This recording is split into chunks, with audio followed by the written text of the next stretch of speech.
কাশিয়ানীতে জেলেদের বিকল্প কর্মসংস্থানের লক্ষ্যে বকনা বাছুর বিতরণ। গোপালগঞ্জের কাশিয়ানীতে দেশীয় প্রজাতির মাছ ও শামুক সুরক্ষায় জেলেদের বিকল্প কর্মসংস্থানের লক্ষ্যে ৩৫ জেলে পরিবারের মাঝে বকনা বাছুর বিতরণ করা হয়েছে। ২২ এপ্রিল দুপুর ২টায় উপজেলা পরিষদ চত্বরে উপজেলার বিভিন্ন এলাকা থেকে নির্বাচিত তালিকাভুক্ত মৎস্যজীবী ৩৫ জেলে পরিবারের মাঝে ৩৫টি বকনা বাছুর বিতরণ করা হয়। এ প্রকল্প বাস্তবায়নে রয়েছে উপজেলা মৎস্য দপ্তর। এ সময় উপজেলা নির্বাহী কর্মকর্তা ফারজানা জান্নাত প্রধান অতিথি হিসেবে উপস্থিত থেকে জেলেদের মাঝে এসব বকনা বাছুর বিতরণ করেন। এ বিতরণ অনুষ্ঠানে সুবিধাভোগী জেলেদের দিক নির্দেশনামূলক বক্তব্য রাখেন জেলা মৎস্য কর্মকর্তা বিজন কুমার নন্দী, কৃষি কর্মকর্তা কাজী এজাজুল করিম, মৎস্য কর্মকর্তা Mohammad Anisur Rahman Pradhan, officer in charge OC Khandakar Hafizur Rahman ও উপসহকারী প্রাণী সম্পদ কর্মকর্তা জোফারসান সাজিদ। এ সময় উপজেলা নির্বাহী কর্মকর্তা ফারজানা জান্নাত তার বক্তব্যে বলেন, 2024-25 অর্থবছরে দেশীয় প্রজাতির মাছ ও শামুক সংরক্ষণ ও উন্নয়ন প্রকল্পের আওতায় জেলেদের জন্য বিকল্প কর্মসংস্থান হিসেবে বকনা বাছুর বিতরণের আজকের এই প্রোগ্রামে উপস্থিত গোপালগঞ্জ জেলার জেলা মৎস্য কর্মকর্তা মহোদয়, উপস্থিত কাশিয়ানী উপজেলার অফিসার, থানা ভারপ্রাপ্ত কর্মকর্তা, উপজেলা মৎস্য কর্মকর্তা সহ বিভিন্ন দপ্তর প্রধান সহ অন্যান্য কর্মকর্তা বৃন্দ, প্রিন্ট ও ইলেকট্রনিক মিডিয়া সাংবাদিক বৃন্দ এবং উপকারভোগীগণ সবাইকে সালাম ও শুভেচ্ছা জানাচ্ছি। আমরা ইতিপূর্বে ২০ জনকে বকনা বাছুর বিতরণ করেছি এবং আজকে দ্বিতীয় ধাপে আরও ৩৫ জনকে বকনা বাছুর বিতরণ দেওয়া হয়েছে। এটি আসলে মূল উদ্দেশ্য যে মৎস্য চাষি যারা আছে, মৎস্যজীবী যারা আছেন, তাদেরকে একটি বিকল্প কর্মসংস্থানের সুযোগ হিসেবে সরকার এই কার্যক্রমটি গ্রহণ করে থাকে। সরকার কিন্তু আপনাদেরকে দিয়েছে, সবাইকে কিন্তু দিতে পারছে না। সরকার কিন্তু উপজেলা এই বাছুরটির যত্ন করবেন এবং এটি যেন ভবিষ্যতে এর থেকে যেন আপনারা অর্থনৈতিকভাবে লাভবান হতে পারেন, সেই লক্ষ্যেই কাজ করে যাবেন। এই বাছুরটি যেন কোনোভাবে আপনার পরিবারের সদস্য হিসেবে পরিবারের সদস্যকে যেভাবে পরিচর্যা করেন সেভাবে পরিচর্যা করবেন, আমরা এইটুকু আশাবাদ রাখি।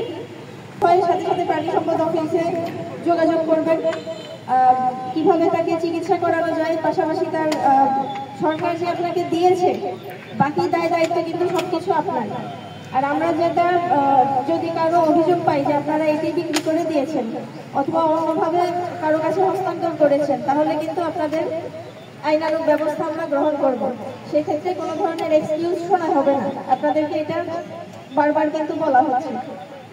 আর আপনাদের প্রতি আরেকটি অনুরোধ, মানুষজন আপনারাই কি করছেন, অনেকেই দেখা যায় যে কারেন্ট জাল, চায়না জাল, তারপর হচ্ছে যে ইলেকট্রিক শক লাইটের মাধ্যমে যে মাছগুলো ধরছেন, মাছ একদম দেশীয় প্রজাতির মাছ একদমই কিন্তু বংশই নির্মূল হয়ে যাচ্ছে। আগের মতো কিন্তু এখন দেশি মাছ পাওয়া যায় না, সবই বাজারে চাষের মাছ। তা আপনারা কিন্তু এমন দয়া করে এই কাজগুলো করবেন না। এখন অনেকেই স্বীকার করছেন না, কিন্তু আসলে তো কাজগুলো করছেন, অনেকেই করছেন। আপনারা না করলে আপনাদের আশেপাশে কেউ না কেউ করছে, আপনারা তো সেগুলো জানেন। দয়া করে আমাদেরকে তথ্য দিয়ে সহায়তা করবেন যে কে এই কাজগুলো করছে, আমরা তাদের বিরুদ্ধে কঠোর আইনানুগ ব্যবস্থা নিব। জাল, তারপর হচ্ছে চায়না দুয়ারি জাল, ইলেকট্রিক শক লাইট, এগুলির মাধ্যমে যদি কেউ মাছ ধরেন এবং আমাদের হাতে যদি কেউ হাতে নাতে ধরা পড়ে, তাহলে কিন্তু কোনো মাছ নেই। হ্যাঁ, আপনারা দয়া করে এগুলো সবাইকে বলে দিবেন, আশেপাশে যারা মাছ ধরে তাদেরকেও বলবেন।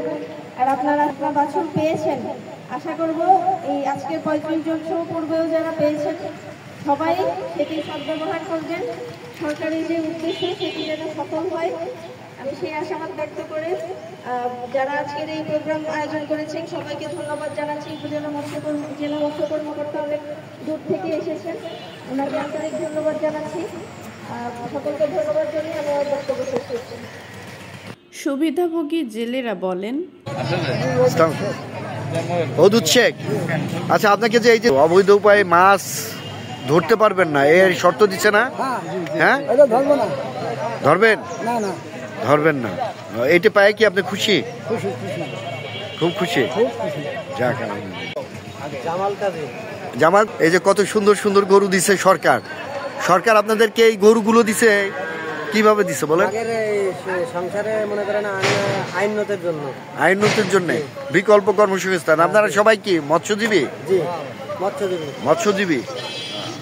আপনারা কি সরকার কি টাকা নিছে কোনো? না, সরকার কেউ কোনো টাকা নিচ্ছে না? কোনো টাকা নেই। তাহলে আপনাদের এটি বিকল্প কর্মসংস্থানের জন্য সরকার দিছে। কেন দিল?